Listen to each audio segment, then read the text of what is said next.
Hello नमस्कार, सत श्री अकाल। कैसे हो आप सभी? आदाब सभी को। कोमल सक्सेस पॉइंट में आपका हार्दिक स्वागत और अभिनंदन करता हूं। मैं सुदेश कुमार। आज जिस मुद्दे पे हम बात करने वाले हैं वो मुद्दा बेहद संवेदनशील है। यूं कह सकते हैं कि यह मुद्दा सोचने वाला है।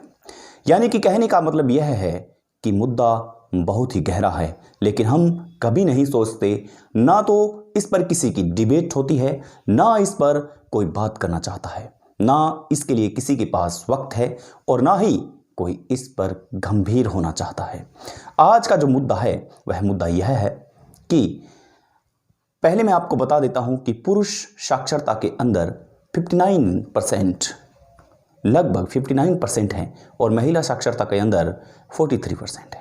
उसके अंदर बाल विवाह करने की अगर हम बात करें तो 69% है।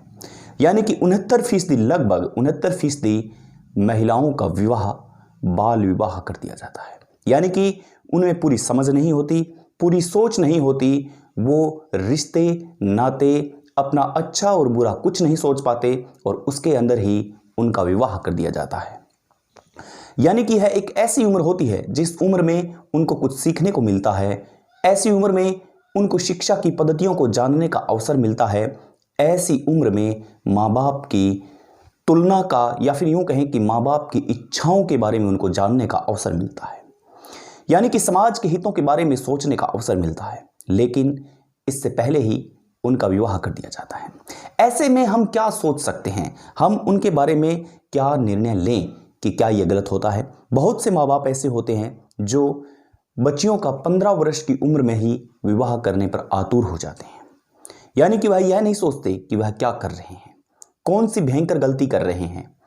अगर ऐसा कोई करता है तो मैं आपको बताना चाहता हूं कि एक रिपोर्ट के माध्यम से, एक इंडियन काउंसलिंग रिपोर्ट के माध्यम से, जो इंडियन पूरा भारतीय परंपराओं का, भारतीय समाज का पूरा एक विस्तार रूपी से सर्वांगीण विकास जिसको कहते हैं, उस पर फोकस करके उसके आंकलन को ढूंढता है, आंकड़े जुटाता है।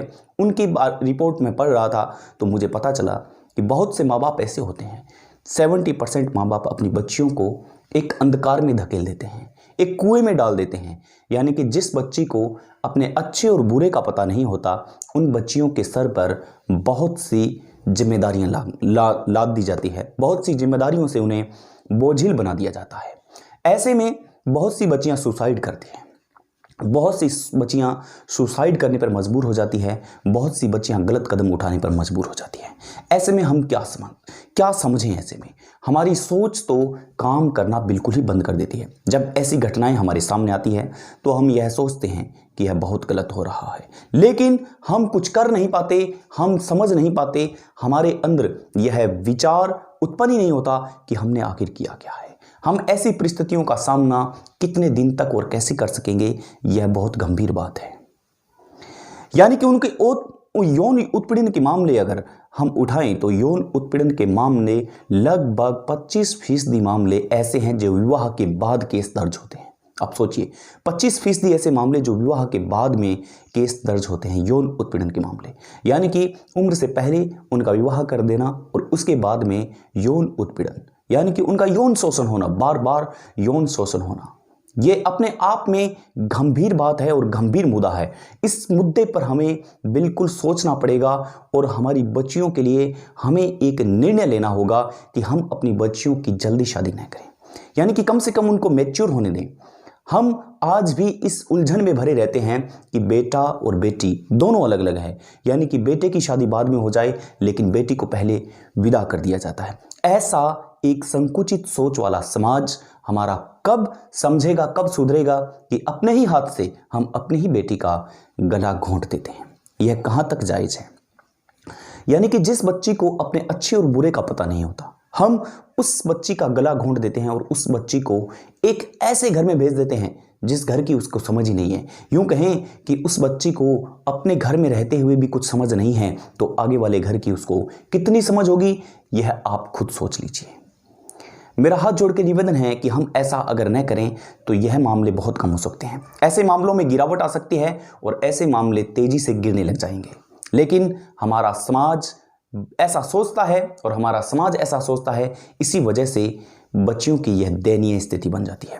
रोज आप आए दिन न्यूज़पेपर उठा के देख लीजिए, न्यूज़पेपर के अंदर आपको कोई ना कोई एक ऐसा लेख मिल जाएगा छपा हुआ, जिस लेख के अंदर यह बात बताई होगी कि वास्तविकता में यह मामला आज यहाँ हुआ, यौन उत्पीड़न का मामला शादी के बाद यहाँ पे हुआ, यानी कि सुसाइड का मामला, आत्महत्या का मामला यहाँ पर हुआ।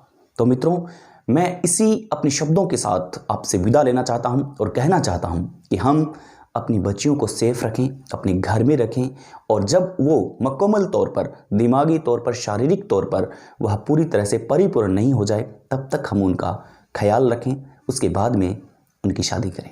तो इससे समाज में एक कलंक खत्म हो जाएगा, इससे हमारे समाज में बेटियों की इज्जत बढ़ेगी। एक बेटी के नाम पर आप इस वीडियो को शेयर कर सकते हैं, लाइक कर सकते हैं और चैनल को सब्सक्राइब कर सकते हैं।